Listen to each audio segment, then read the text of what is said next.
Okay, ladies and gentlemen, I wish you welcome to the economics lecture, which is held by this year's laureate in economics, Professor Angus Deaton. And you will see him live in a moment. You see a cartoon there where he looks at the Earth in a microscope, and it's sort of meant to convey the image that he has been studying consumption in different perspectives. The very large picture of macroeconomic consumption and the very small picture of individual consumers' decisions, individual households' decisions to consume. You will hear more about it during the lecture, I'm sure. Let's look at the official motivation for the prize, which reads, for his analysis of consumption, poverty, and welfare. And a few biographical details. He grew up in Edinburgh, in Scotland, studied and got his PhD in Cambridge, England, and now he lives in Princeton, the United States. And I think I shouldn't say anything more, so I just wish you welcome. Professor Deaton, please enter the stage.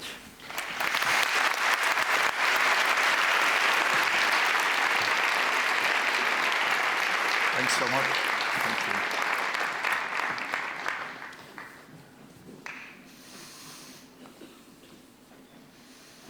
Thank you so much. It's a true wonder to be here, and I'm enormously grateful for this award. And today I'm going to talk a little bit about some of the work I did that was cited in the award. So I'm going to talk about behavior, welfare, and poverty. There are some themes that I want to highlight from the beginning. One of them is perhaps the overriding thing that has guided a tremendous amount of my work over the years, which is inquiring into policy that makes people better off, that can improve well-being. If you think about this in the context of global poverty, for example, the problem here, I think, is not that there's any lack of tools and policies. There are many, many policies out there for whom advocates believe that they can make the world a better place. But the key thing here is using measurement as honest scorekeeping to find out whether something's actually working or whether it's not working at all. And one of the themes I'll emphasize throughout is the enormous importance of measurement almost by itself. We're always told there's no measurement without theory, and while that's true, it's more true just to say that measurement is incredibly important, and it's often forgotten in economics just how important measurement is. The other theme I'm going to talk about throughout is individuals versus aggregates or averages. In a world in which you work entirely on averages, if you look at the macroeconomy, things like inequality and poverty are simply not legible without disaggregation, without the details of individuals. The other thing is, even if you're only interested in the aggregate economy, distribution clearly matters for aggregate economic activity and certainly for any serious analysis of well-being. Finally, we know that behavior and well-being are linked for individuals. They're not linked for aggregates. So what you see from the macroeconomy doesn't necessarily tell you by itself whether people are doing better or doing worse. There's a theme which runs through a lot of my work and which is being challenged, and I'm sympathetic to that challenge, which is that if people by and large behave in their own interests, then by looking at their behavior, we can infer quite a lot about how they are doing. It's what economists call revealed preference analysis, and it's always long been the standard in economics. I'm going to start at the very oldest stuff and come up to stuff I've been doing relatively recently and then move back more chronologically. So starting with household surveys, surveys which inquired into people's living standards started in the 18th century, late in the 18th century, and have always been used then and now as measurement for social monitoring and for activism. The idea being to find out how ordinary people live, and by documenting how ordinary people live, to bring that to the attention of the ruling classes, often to shock them with the terrible living standards of the poor, and to shock those people into trying doing something. So measurement as part of activism has been very important. $1-a-day poverty measures do the same thing today, as do data on infant mortality and stunting and wasting in children. This sort of simple documentation is not just for poor countries. I mean, in rich countries today, we all know about stagnant or falling real median wages over time in the United States and in some other countries. The incredible rises in income inequality that have again taken place throughout many rich countries, and occasional rising mortality rates, but using mortality rates as some sort of key for what's happening to the population. Another application that runs particularly in poor countries is in agricultural households, just documenting whether these people are net consumers or net producers of staple foods like rice or wheat can tell you a lot to the first order about whether they're harmed or hurted by agricultural policy or by tariff changes. And these are again examples of measurements that are just unbelievably important in their own right and take you a long way towards thinking about policy. One of the most famous things, of course, is the analysis of household budgets, going back to Ernst Engel in the 19th century, who looked at the food share and noticed that richer households spend a smaller share of their budget on food than poorer households. And there's been a long subsequent literature trying to use that as an indicator of welfare. Another theme in that literature is looking at how children alter the consumption patterns of households. And underlying that has been a theme of trying to measure the costs of children, whatever that means. That's been a very difficult area. Another issue that I worked on is whether budgets are different if the kids are girls or if the kids are boys, if you hold everything else constant. And in my work and in several other replications, people have actually found it surprisingly hard to find evidence of discrimination that way, even when you see the discrimination in society as a whole. Another issue which I think is of lasting importance and has been much highlighted recently is why, in spite of rapid economic growth in India, is per capita calorie consumption falling, in spite of the mass malnourishment, especially among kids, that exists in India. You would expect in a rapidly growing economy with much malnourishment that calorie consumption would be rising rapidly. In fact, it's falling. We don't, again, really know why that happens. How do budget patterns change as the household becomes larger? And again, there's some major puzzles there. On this, I wanted to highlight India. Many of these questions have great importance for India. Much of the work has been done on Indian data. And India was really the home of probability sampling when Mahalanobis started crop surveys in the 1930s and 1940s. And founded the National Sample Survey Organization, which has played a large role in this analysis, including in my work. One of the things you'd like to know with surveys is you want to know how people respond to prices, and I'm going to talk about that quite a bit. Normally you can't do that from surveys, but some surveys collect data on quantities as well as expenditures. So you know for a household that they bought 3 kilos of rice and paid so much for it over the last week. So you can get some idea of how much they paid for each kilo, and you can use that to analyze responses to prices across different space. One of the interesting things about that work is it tends to show these spatial price responses tend to be quite large, suggesting that long-run responses, which is what you're perhaps picking up across space, are larger than short-run responses. This is important because it suggests that the short-run policy response, the short-run price response that we usually model may greatly underestimate the distortions which policy might cause in the long run. I wanted to highlight, too, some open issues here. One is in these household survey data, the quality of the data are often not up to the task which is put to them. This is particularly true in Africa, but not always in Africa. There's also widespread throughout the world, and perhaps it's worst in India, a conflict between the data that comes from the national accounts and the data that come from the household surveys.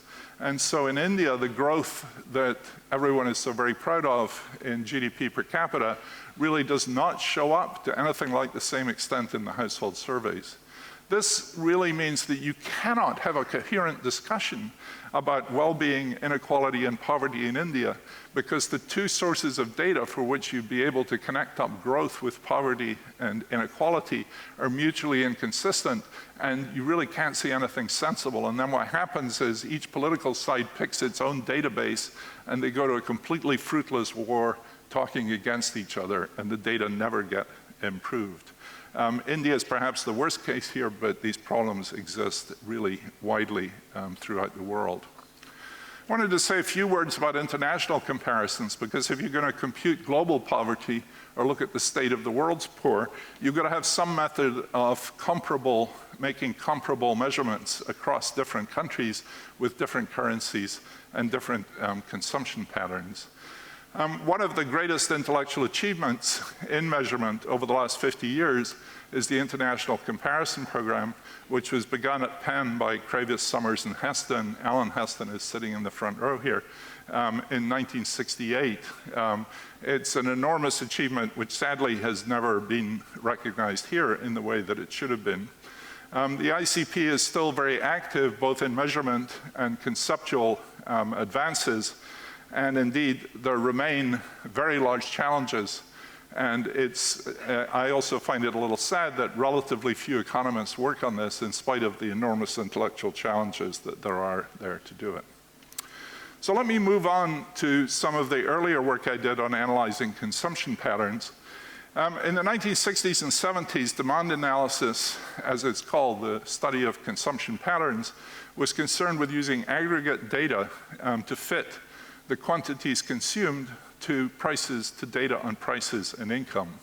I came to Cambridge, to the Cambridge Growth Model as a research assistant in the late 1960s, and I was asked to look after the demand system estimation and to think about consumption and saving in the growth model. This was a project headed by Richard Stone, who was the Nobel laureate in 1984.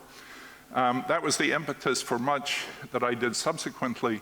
Or indeed, if you were being unkind, you should think that I was given this task as an RA, and I'm still working on it almost 50 years later, having never found anything better to do. Or at least I found lots of fascinating things to do there. When I showed up in 1969, Stone's linear expenditure system was used as part of the growth model.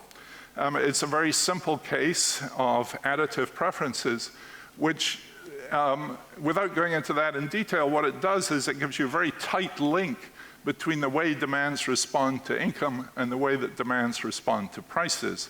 Now, think of 1969, 1970, we were working with about 18 annual observations instead of the millions and millions of observations we have today. So having a very restricted, tight specification like this was extremely useful. In fact, it's probably all you could have done in those days. And I remember this troubling me from the very beginning when I worked on this, that we were basically assuming answers that we ought to be measuring them. And I always find that extremely troubling. So we needed more general, but still tractable models. I was also worried from the very beginning about the nature of the representative agent assumption that was built into these models, that we were pretending there was one single person who was behaving for the whole aggregate economy. So how did that come about? Well, it turned out that a lot of the results were actually known at that time, and Terence Gorman, who played a very important part in my life, had proved the results on aggregation over goods and aggregation over people. He'd proved these results in papers in the 1950s and 1960s. The trouble is, these papers use the dual representation of preferences in which you think of well-being as defined by prices and incomes rather than by quantities. And if you'd grown up studying conventional economics, those papers were incredibly hard to read at that time. They don't seem so hard now. And I remember going off to try to read those papers and locking myself in a room for a week. And I was determined that I would not come out of the room until I'd really understood what that paper was about. And I came out at the end of the week and I knew absolutely no more than I did at the beginning of the week, but slowly there began to be a little bit of understanding.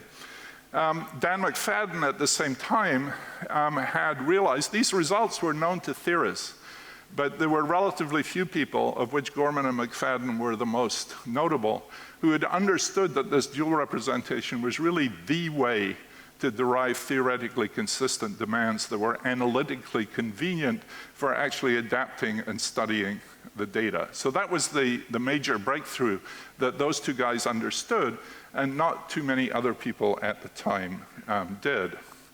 Now, John Muehlbauer is sitting here too, and I'm going to talk a little bit about him. John came back to the UK from doing a PhD in Berkeley in 1969. He had been advised by Bob Hall. I recently asked Bob Hall, you know, where did your lecture notes come from? He said, I just stole them from Dan McFadden. So, you know, Dan McFadden was sort of behind a lot of this at the time. And Dan had these wonderful lecture notes on consumer and producer theory using duality, which I remember became a sort of Bible. Again, you people today cannot imagine how the world was before the web, and when people had written these incredibly important papers but never published them, and getting a hold of them was unbelievably difficult. I mean, you almost had to send rescue squads in to find these papers and steal them and bring them. But when John came back from Berkeley, we met each other and we realized that we knew a lot of the same material that was otherwise not so very well known. And we decided that it was a really good thing to pool what we knew and explain our newfound knowledge to the world as a whole. A very arrogant thing for two kids in their 20-year-olds to do. But that eventually turned into our joint text on economics and consumer behavior. Now, at the same time, we wanted to get away from the problems with a model like the linear expenditure system and built a better tool for analyzing demand. And so we spent, I think, probably a year and a half or so tinkering and fiddling, trying to find a really good, a perfect demand system.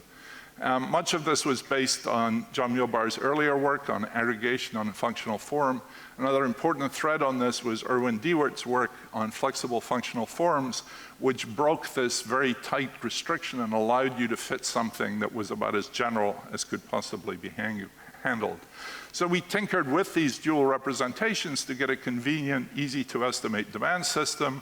We almost got everything we wanted, and that was why it was called the almost ideal demand system. And it still remains very widely used today. It's certainly not a perfect model, but one of the things it did that had not been done in these demands before was it got away from the representative agent, at least to the point where inequality played a role in the pattern of demand in a serious way. And that was really the contribution of John's work on aggregation came to its fruition in this joint work that we did together. So let me move on from the consumer demand to intertemporal choice, which was the third area that the committee had identified. And talk about saving first. There were two papers, famous papers, written by Franco Modigliani and Richard Brumberg, who was, I think, a graduate student at the time, that were written in the 1950s, only one of which was published in an edited volume. And the other one was available, and I remember reading it even when I was an undergraduate in Cambridge in the library. Brumberg died very, very young, and I think Franco Modigliani never really had the heart to publish that paper, so once again it remained a sort of secret document.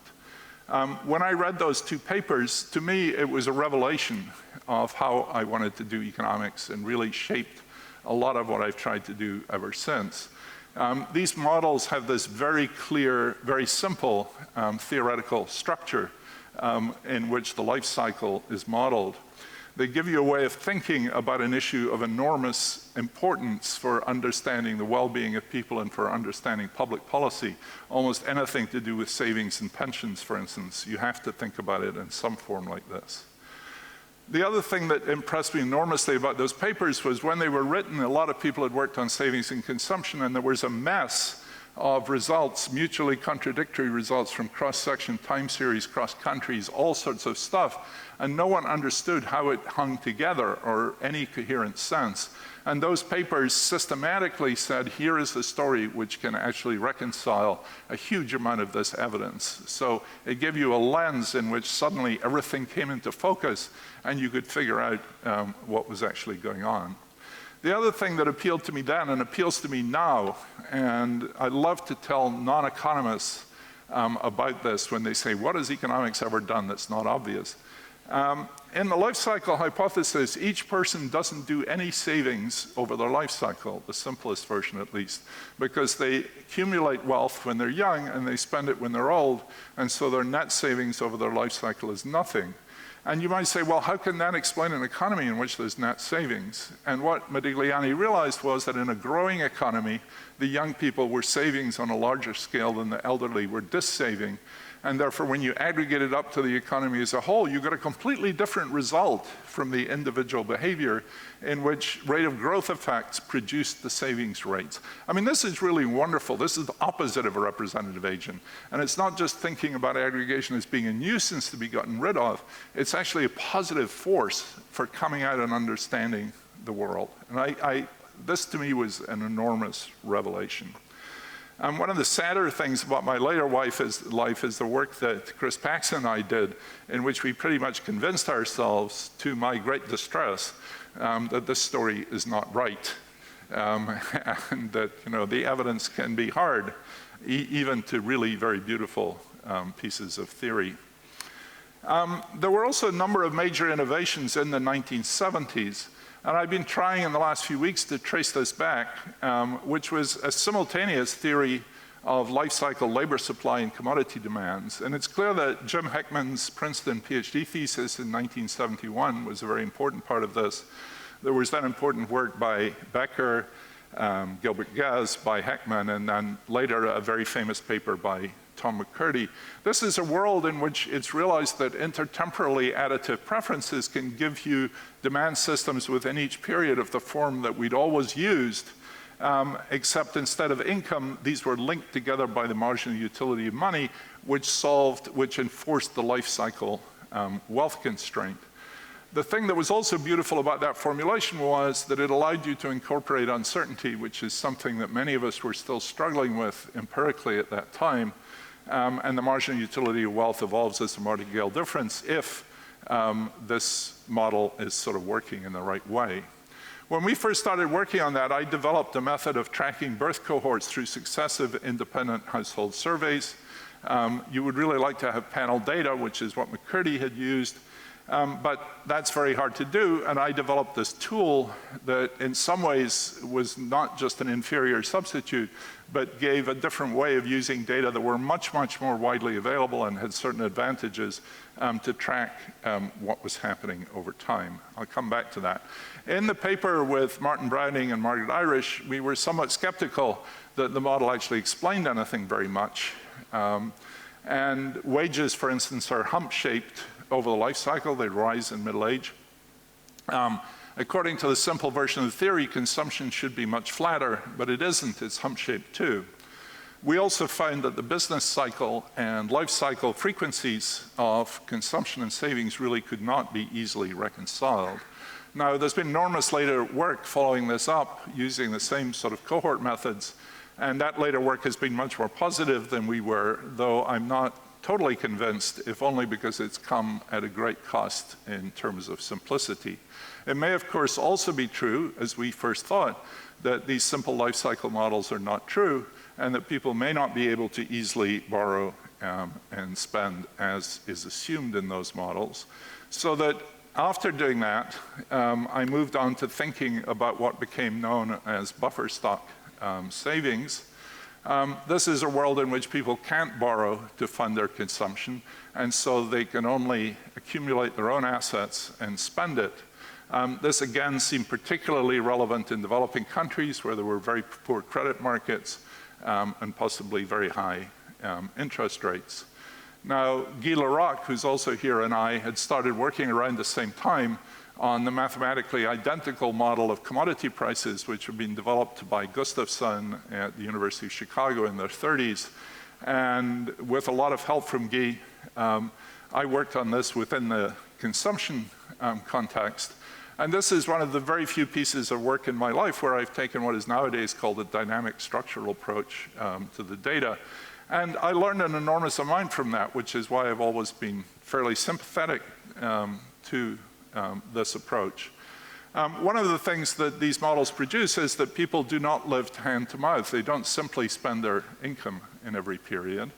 And although they rarely hit the borrowing constraint, they behave very differently because of the presence of the borrowing constraint. So this is a sort of magic feature of this model, that you put this potential threat in there and it completely changes people's behavior, even though the threat is never actually materialized. And so that was something I learned from doing this work that I had no idea at all.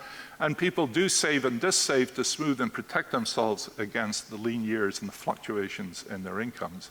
And subsequently, that model and related models have become one of the basic workhorses for thinking about savings and consumption. Another great innovation in the 1970s at the same time had been Bob Hall's work.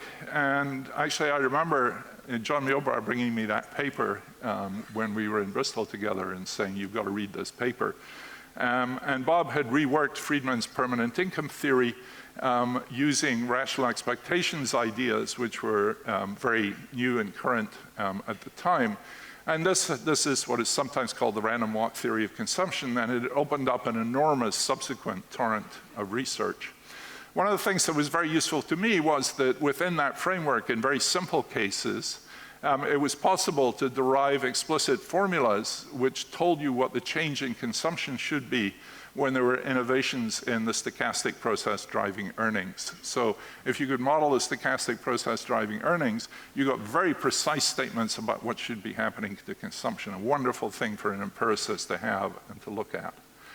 But I was very puzzled when I was doing this because I thought I'd gone crazy and I was getting wildly inconsistent, contradictory results. And what turned out there was that if you took what at that time was the most popular and plausible stochastic process for earnings, it actually implied that the permanent income hypothesis had the opposite implications for why the permanent income hypothesis had been invented, which was that it predicted that consumption should not be smoother than income, which it is in the data, but that consumption should be less smooth than data. So it was here was this basic theory taught in every textbook, and it actually had the opposite predictions to what people had thought. People got very angry with me for writing that paper, and I remember being shouted at in seminars and told that if I couldn't do anything better than that, I should go and be a fly fisherman or something more useful. Though one counterexample to that was I got a letter, which I really prized at the time, from Bob Solow, which started off saying, this is a fan letter, and then just told me how wonderful he thought that paper was. So someone was on my side. Of course, there are lots of ways of resolving this paradox, and one of which, once again, is to work with individual data and not work at the aggregates. Because one of the things, there are many parts of this resolution, but one of the things that is true is that the stochastic process for individuals, when you aggregate them up to the economy as a whole, completely change their stochastic properties. So in some sense, this whole thing was a false dichotomy, but it reinforced once again that we should be working at the micro level and not working at aggregates. So the final thing I want to talk about is the consumption inequality. This is work I did with Chris Paxson. And the random walk theory of consumption has another startling implication, which is if you take a bunch of people and you put them outside the door here of the aula magna, you take 100 people and you instruct them to walk off randomly in all directions, and you go away for a day or two, and then you come back, they will be scattered all over Stockholm, even though they started in exactly the same place. And so even each one of them has an increment to their behavior at any given time that's a stationary stochastic process. You're generating this non-stationary behavior. It's sort of like people sitting around a roulette wheel, and they start with all the same stacks, but in the end they finish up, some people with big stacks and some people with small stacks. So this risk even stationary risk can be accumulated into consumption inequality, that wealth inequality increases even more rapidly than consumption inequality, unless, of course, there's some offset, for instance, from insurance arrangements in society that tie together people's earnings or tie together the consumption independently of their earnings. And so you can then use the spread of consumption over time to assess the degree to which society is actually insuring its members. A sort of very important idea in economics as to what extent societies do insure their members against the ravages of luck. Chris Paxton and I found that in several countries we looked at, the data behaved in the way that we predicted, which of course is subject to what I think of as Popper's curse. You know, Popper says that if you reject a hypothesis, you learn something. Of course, you're much more pleased if you confirm your hypothesis, if no one's looked at that before. But Popper's curse is that someone else will think up of another explanation for that, and it doesn't prove your theories right at all. Nevertheless, these ideas, the spreading inequality and the matching of these higher moments of consumption to the data, have become a sort of central idea in what is called heterogeneous agent macroeconomics today. And the modeling of the stochastic process of earnings is a very central area too. Now, in the brief I was given, I was told to talk about my discoveries. I think they probably send this text to everybody, and it's not entirely clear whether economists are supposed to have discoveries. And I think of discoveries as sort of apples falling on your head. But those apples only set off good ideas if someone has prepared your head before. And so it's a very collaborative activity. So I wrote down some of the things I'm most proud of.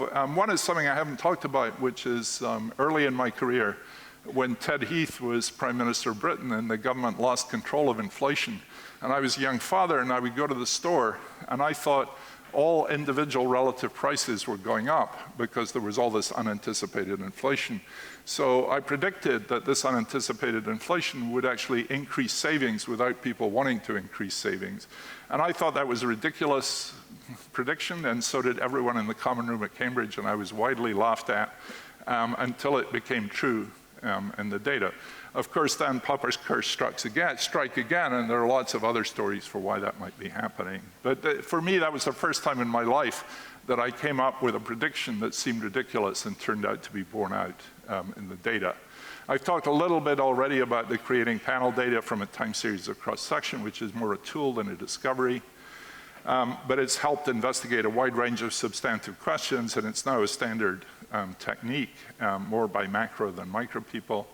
I've talked about my realization that popular accounts of the permanent income hypothesis were self-contradictory, and that's again been very productive.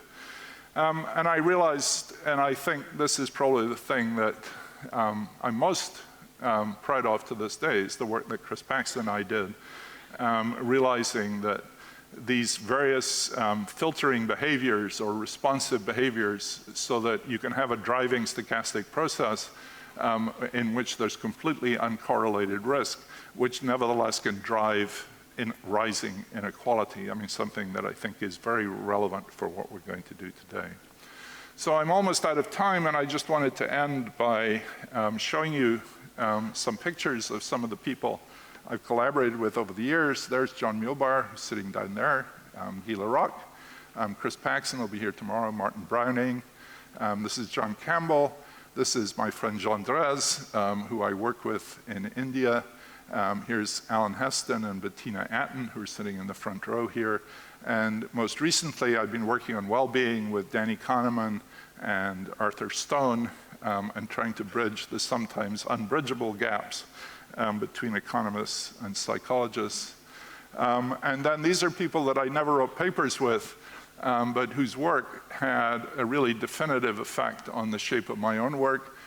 There's Richard Stone, who really was my mentor, who won the prize in 1984. You can see I've been imitating his bow tie ever since, though I don't think I've ever dared risk this combination of stripes that he had there. Never mind the black onyx cigarette holder, which was sort of very much a part of the pattern too. There's Terence Gorman, up at the top here. This is the only photograph I could find. I even went to the Econometric Society archives, and very characteristically, Terence Gorman never turned in his photograph as president of the Econometric Society. So you can find the president in the year before and the president in the year after, but there's no photograph in the 1973 archives at all. That's Franco Modigliani, who found out that I was working on life cycle hypotheses long before I knew enough to talk to Franco, and was completely overwhelmed. The same was true with Terence Gorman. I mean, he always assumed you knew more than he did, which was terribly bewildering until you got a lot further along. There's Jim Heckman on the top right there, who is, again, not just in life cycle work, but in many other things I've done in my life, has been quite a decisive influence.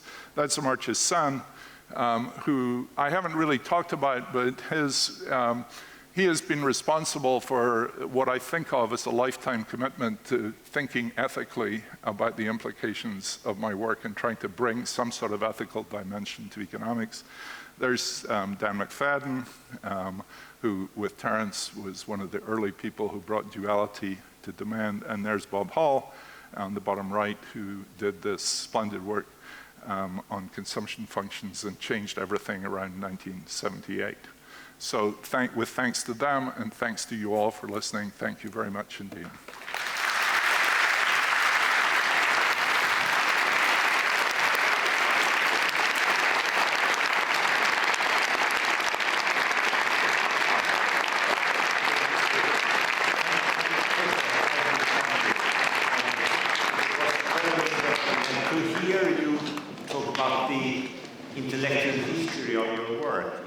Particularly interesting for us on the committee who have studied this work but didn't really know all these threads back in history.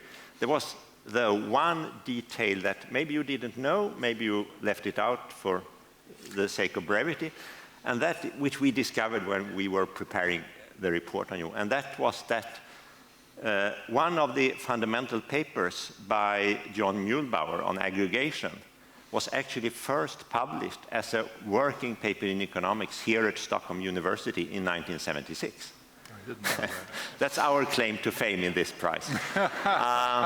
So I suppose we give a warm applause not only to Angus Deaton, but also to those people that he has mentioned, some of whom are actually here with us today. So thank you very much. Thank you very much. Thank you.